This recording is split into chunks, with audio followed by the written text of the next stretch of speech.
ಏನು ಒಂದು ಮನೆಗಳ ಜಮಾಲಿಶ್ ಮಾಡಿದ್ದಾರೆ. ನಂತರ ರಾಜಕೀಯ ನಂತರ ಈಗ ಮನೆ ನಿರ್ಮಾಣ ಮಾಡಲಿಕ್ಕೆ ಒಂದು ನಿರ್ಣಯ ತಗೊಂಡ್ರು ಕೂಡ ಅಲ್ಲಿ ಬ್ಯಾಕ್ ಟು ಸಿಟಿ ಗವರ್ಮೆಂಟ್ ಹೋಗ್ತಾರೆ. ಅದನ್ನು ಯಾವ ರೀತಿ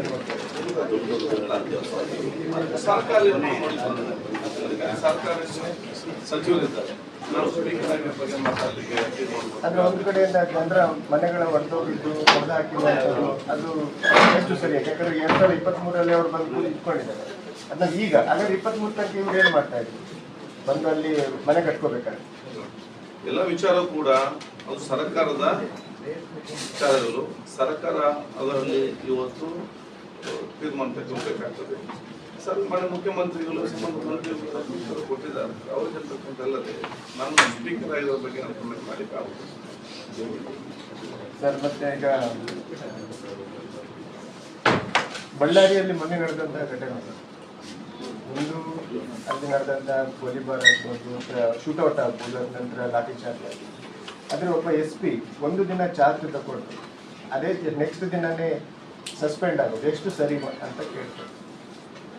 ಒಬ್ಬ ಆಫೀಸರ್ ಒಬ್ಬ ಅಲ್ಲಿ ಸೆಟ್ಲ್ ಆಗ್ಲಿಕ್ಕೂ ಆ ಟೈಮ್ ಕೊಡದೆ ಒಂದು ದಿನ ಚಾರ್ಜ್ ತಗೊಂಡು ಆತನಿಗೆ ಈ ವಿಷಯನೇ ಗೊತ್ತಿಲ್ಲ, ಏನು ಗೊತ್ತಿರುವುದಿಲ್ಲ ಅಲ್ಲಿ ಸಿಚುವೇಶನ್ಗಳು, ಸಡನ್ ಮಾಡ್ಕೊಂಡು ಒಬ್ಬ SP ಅನ್ನು ಮತ್ತೆ ನೆಕ್ಸ್ಟ್ ದಿನನೇ ಅಲ್ಲಿಂದ ಅಮಾನತು ಮಾಡೋದು ಎಷ್ಟು ಸರಿ ಸರ್ಕಾರದ ನೋಡಿ. ಒಂದು ಘಟನೆ ನಡೆದಾಗ ಅದರ ಸಂಬಂಧಪಟ್ಟಂತ ಇಲಾಖೆಯವರು ಆ ಒಂದು ತೀರ್ಮಾನ ತಗೊಳ್ತಾರೆ. ಆದರೆ ಹಿಂದೆ ಏನಿತ್ತು ಅದರ ಮುಂದೆ ನಮಗೆ ಗೊತ್ತಿಲ್ಲ.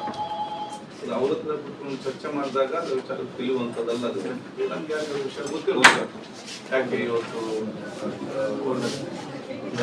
ಆಗಿದೆ ಇರ್ಬೋದು, ಅದು ಸರ್ಕಾರದ ಕಾರಣ ಹೇಳ್ತಿಟ್ಟು ಹೊರತು ಯಾರಿಗೆ ಅದರ ಸಂಪೂರ್ಣವಾಗಿ ಗೊತ್ತಿಲ್ಲ ಅಂತ ಹೇಳಲಿಕ್ಕೆ ಸಾಧ್ಯ. ಸೊ ಅದಕ್ಕೆ ಸರ್ಕಾರ ಅದಕ್ಕೆ ಕ್ಲಾರಿಫಿಕೇಶನ್ ಕೊಡ್ಬೋದು. ಆದರೆ ಆ ಘಟನೆ ನಡೆದ ಬಹುಶಃ ಇವತ್ತು ಸರಿಯಲ್ಲ. ಯಾಕೆ ಇವತ್ತು ಶಾಸಕರು ಇದರಲ್ಲಿ ನಾನು ಯಾವಾಗಲೂ ಹೇಳ್ತಾ ಇರ್ತೇನೆ, ನೋಡಿ ರಾಜಕಾರಣ ಮಾಡಬೇಕಾಗ್ತದೆ ಬೇರೆ. ಆದರೆ ಸಿನಿಮಾ ರೀತಿಯ ರಾಜಕಾರಣ, ದ್ವೇಷದ ಕಾರಣ ಅದು ಎಂದೂ ಕೂಡ ಸರಿಯಲ್ಲ, ಅದೇನು ಕೂಡ ಮಾಡಬಾರ್ದು.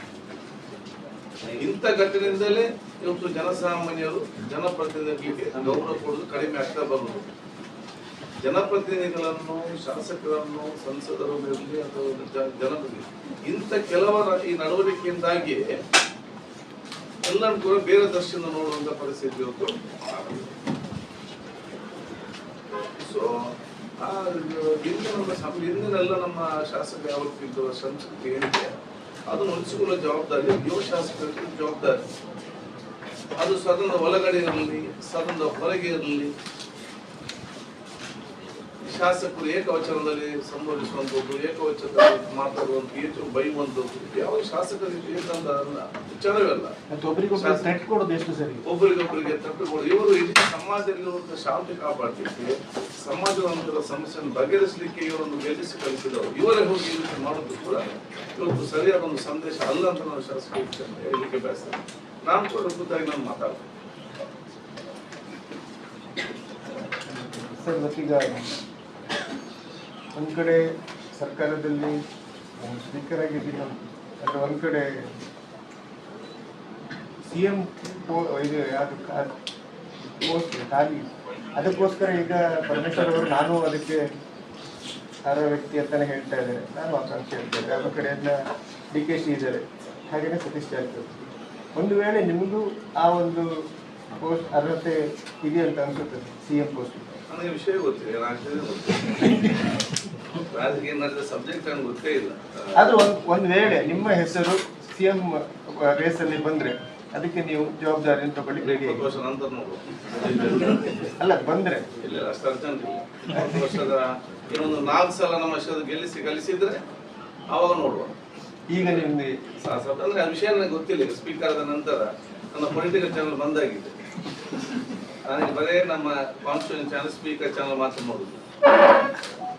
ಈಗ ದಕ್ಷಿಣ ಕನ್ನಡದಲ್ಲಿ ಕೋಳಿ ಅಂಕಕ್ಕೆ ಕಡಿವಾಣ ಹಾಕುವಂತ ನಡೀತಾ ಇದೆ, ಪೊಲೀಸರಿಗೆ ಬಿಡ್ತಾ ಇಲ್ಲ. ಒಂದು ಕಡೆಯಿಂದ ಎಲ್ಲೋ ಕಿಕ್ಕಾಟ ನಡೀತಿದೆ ಪೊಲೀಸ್ ಡಿಪಾರ್ಟ್ಮೆಂಟ್, ಹಾಗೆಯೇ ತುಳು ಕಲ್ಚರ್ ಇದ್ರ ಏನು ಯಾಕಂದ್ರೆ ತಲತಲಾಂತರಗಳಲ್ಲಿ ನಡೆದು ಬಂದಂತಹ ಕೋಳಿ ಕಟ್ಟ ಅದಕ್ಕೆ ಈಗ ತಡೆಯೊಡ್ಡುವಂತ ಪ್ರಕ್ರಿಯೆ ಯಾವ ರೀತಿ ನೋಡಿ? ಗರಡಿ ಜಾತ್ರೆಯಲ್ಲಿ ಹೌದು. ಉಳ್ಳಾಲಲ್ಲಿ ನೀವು ಮಾಡಿಸಿದ್ದೀರಿ. ಈಗ ಇದರ ಬಗ್ಗೆ ದೀರ್ಘ ಚರ್ಚೆ ಕೂಡ ಆಗಿದೆ. ಇದರಲ್ಲಿ ಯಾರ ಸಂಘಟಕರು ಹೇಳ್ತಾರೆ, ಡಿಪಾರ್ಟ್ಮೆಂಟ್ ಹೇಳ್ತದೆ ಬೆಟ್ಟಿಂಗ್ ಮತ್ತು ಇದು ನಡೀತದೆ ಅಂತ ಹೇಳಿ ಗ್ಯಾಮ್ಲಿಂಗ್ ಅದನ್ನು ನಡೆಸೋರು ಹೇಳ್ತಾರೆ.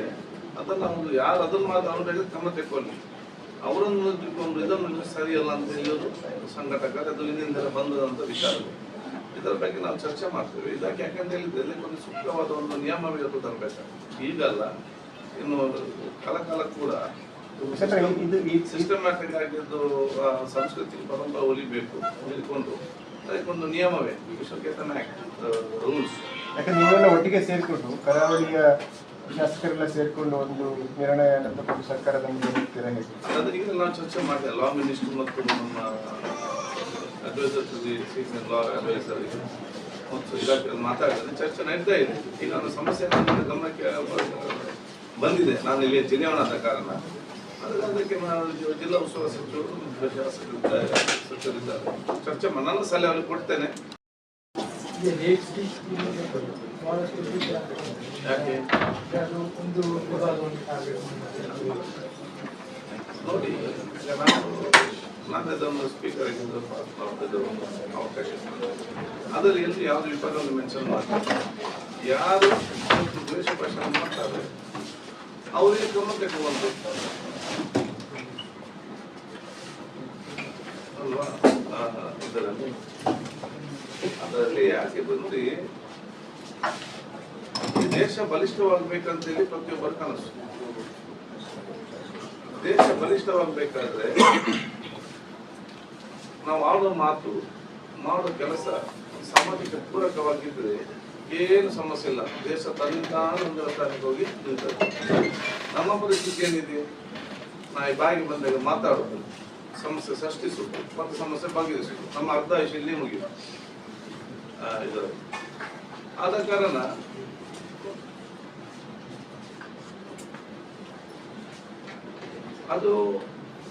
ಅದರಲ್ಲಿ ಏನಾದ್ರು ಲೋಪದೋಷ ಇದ್ದರೆ ಅದೊಂದು ದೋಷ ಎಲ್ಲರಿಗೂ ರೈತರಿಗೂ ಕೊಡ್ಬೋದು.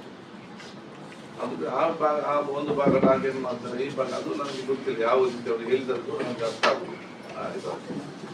ನಮ್ಮಿದೆ ಮತ್ತೆ ಹೆಂಗಿದೆ, ನಮ್ಗೆಲ್ಲರಿಗೂ ಕೂಡ ನೆಮ್ಮದಿ ಮತ್ತು ಶಾಂತಿ ಮತ್ತು ಸೌಮ್ಯ ವಾತಾವರಣದಲ್ಲಿ ಇರಬೇಕು. ಅದಕ್ಕೆ ಎಲ್ಲರೂ ಕೂಡ ಸಾಕು. ಸರ್, ಈಗ ಗೋಕುಲ ಕ್ರಾಸ್ ವಿವಾದದಲ್ಲಿ ಬೇರೆ ಕೇರಳದವರು ಮೂಗು ತೋರಿಸಿ ಇಲ್ಲಿ ವಿವಾದ ಸೃಷ್ಟಿ ಮಾಡಿ ಅದಕ್ಕೊಂದು ಉರಿಯುವ ಇದಕ್ಕೆ ಬೆಂಕಿಗೆ ತುಪ್ಪ ಸುರಿಯುವಂತ ಕೆಲಸ ಮಾಡ್ತಾರೆ. ಅದನ್ನ ಹೇಗೆ? ಅದು ನಾನು ಹೇಳಿದ್ದೇನಲ್ಲ, ನಾನೊಂದು ಸಭಾಧ್ಯಕ್ಷರಾಗಿ ನನಗೆ ಇದು ಯಾವುದೇ ವಿಚಾರದಲ್ಲಿ ನನ್ನದೊಂದು ವ್ಯಕ್ತಿ ಹೇಳಲಿಕ್ಕೆ ಕೊಡ್ಲಿಕ್ಕೆ ಆಗುದು. ಸರ್ಕಾರಕ್ಕೆ ಉತ್ತರ ಕೊಡ್ಬೇಕಾಗ್ತದೆ, ಅವರು ನೋಡ್ಕೊಳ್ತಾರೆ. ನಮ್ಗೆ ಎಲ್ಲರಿಗೂ ಕೂಡ ಒಂದು ನೆಮ್ಮದಿ ಮತ್ತು ಸಮಾಜ ಸಂತೋಷವಾದ ನಿರ್ಮಾಣ ಮಾಡಲಿ, ಅಷ್ಟೇ ಹೇಳಲಿಕ್ಕೆ